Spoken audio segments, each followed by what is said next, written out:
المتقين والصلاة والسلام على أشرف الأنبياء والمرسلين وعلى آله وصحبه أجمعين اما بعد درود پاک نذرانہ پیش کیجئے اللهم صل على سيدنا ومولانا محمد معدن الجود والكرم وآله وصحبه وبارك وسلم۔ امام جلال الدین سیوطی رحمۃ اللہ علیہ کی کتاب شرح الصدور کا 45واں باب نمبر 45، یعنی خواب میں مردوں کو دیکھ کر ان کا حال پوچھنے اور مردوں کا انہیں خبر دینے کے بیان کے سلسلے میں جو چند روایت آپ نے یہاں پر ذکر فرمائی ہیں وہ آپ کے سامنے انشاءاللہ پیش کی جائے گی۔ بسم اللہ الرحمن الرحیم۔ سیدنا محمد ابن زیاد ہانی رضی اللہ تعالیٰ عنہ بیان کرتے ہیں کہ حضرت سیدنا عبداللہ ابن عائذ ثمالی رضی اللہ تعالیٰ عنہ کا جب وقت وفات آیا، وقت وصال شریف آیا، تو حضرت خصیف ابن حارث رحمۃ اللہ علیہ نے ان سے کہا اگر آپ ہم سے ملاقات کر سکیں تو ہمیں بتائیے گا کہ موت کے بعد آپ نے کیا پایا۔ چنانچہ وفات اقدس کے کچھ عرصے بعد وہ خواب میں تشریف لائے تو حضرت خصیف رحمۃ اللہ علیہ نے عرض کی کیا آپ ہمیں کچھ بتائیں گے؟ انہوں نے بتایا کہ اگرچہ ہمیں نجات کی امید کم تھی مگر مشقت کے بعد ہمیں نجات عطا کی گئی۔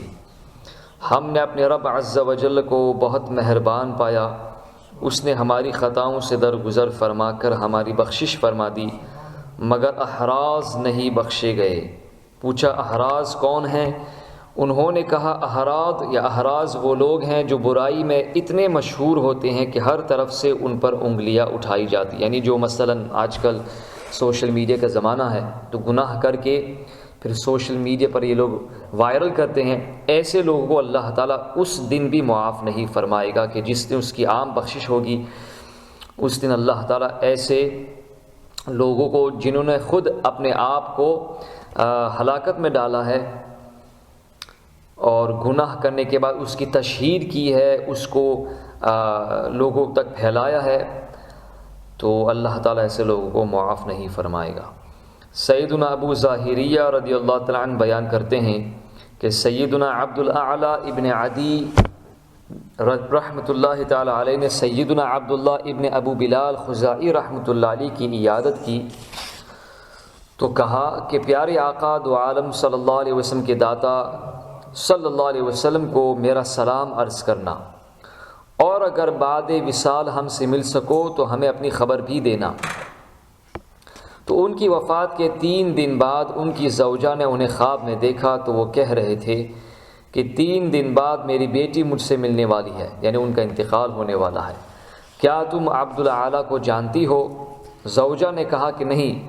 فرمایا ان کے بارے میں معلوم کر کے انہیں یہ بتا دینا کہ میں نے ان کا سلام نبی کریم صلی اللہ علیہ وسلم کی بارگاہ اقدس میں پہنچا دیا ہے، اور رحیم و کریم آقا صلی اللہ علیہ وسلم نے انہیں جواب بھی عنایت فرمایا ہے۔ سبحان اللہ۔ زوجہ نے یہ بات اپنے بھائی ابو ظاہریہ کو یعنی مجھے بتائی تو میں نے سیدنا عبد الاعلی رحمۃ اللہ علیہ کو خبر کر دی۔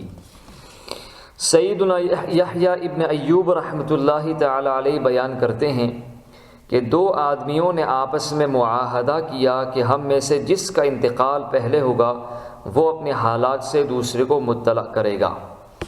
پھر ایک کی وفات ہو گئی تو دوسرے نے اسے خواب میں دیکھ کر پوچھا کہ حضرت سیدنا حسن بصری رحمۃ اللہ علیہ کے ساتھ کیا ہوا؟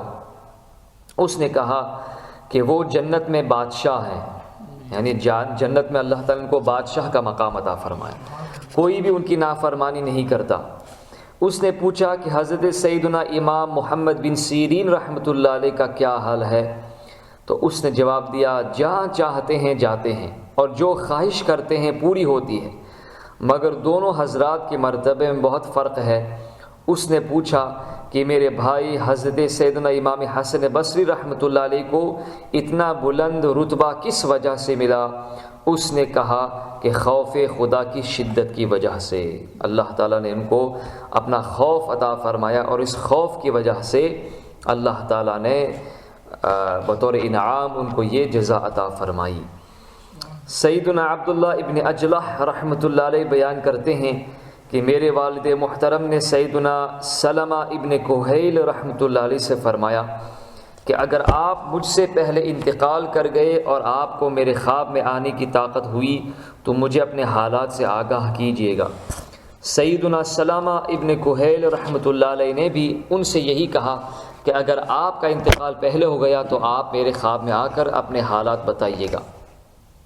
چنانچہ حضرت سیدنا سلمہ ابن کہیل رحمۃ اللہ علیہ کا انتقال پہلے ہو گیا۔ پھر میرے والد نے مجھے بتایا کہ بیٹا حضرت سلمہ رحمۃ اللہ علیہ میرے خواب میں تشریف لائے تھے۔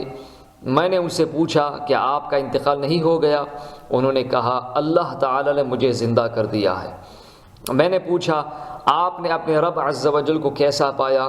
انہوں نے کہا کہ رحیم یعنی مہربان۔ میں نے پھر پوچھا اللہ رب العزت کا قرب حاصل کرنے کے لیے کس عمل کو افضل پایا؟ انہوں نے بتایا کہ میں نے نماز تہجد سے افضل عمل کوئی نہیں دیکھا۔ میں نے پوچھا معاملہ کیسا رہا؟ کہا آسان رہا مگر تم عمل پر بھروسہ مت کرنا، یعنی صرف عمل پر بھروسہ مت کرو، اللہ تعالیٰ کے فضل کے متلاشی بھی رہو۔ اللہ تعالیٰ ہم سب کو تمام نمازوں کے ساتھ ساتھ نماز تہجد ادا کرنے کی بھی توفیق عطا فرمائے۔ سیدنا عباس ابن عبد المطلب رضی اللہ تعالی عنہما فرماتے ہیں کہ سیدنا عمر فاروق اعظم رضی اللہ تعالی عنہ میرے دوست تھے۔ جب ان کا انتقال ہوا تو میں 1 سال تک دعا کرتا رہا کہ اللہ رب العزت خواب میں ان کی زیارت کرا دے۔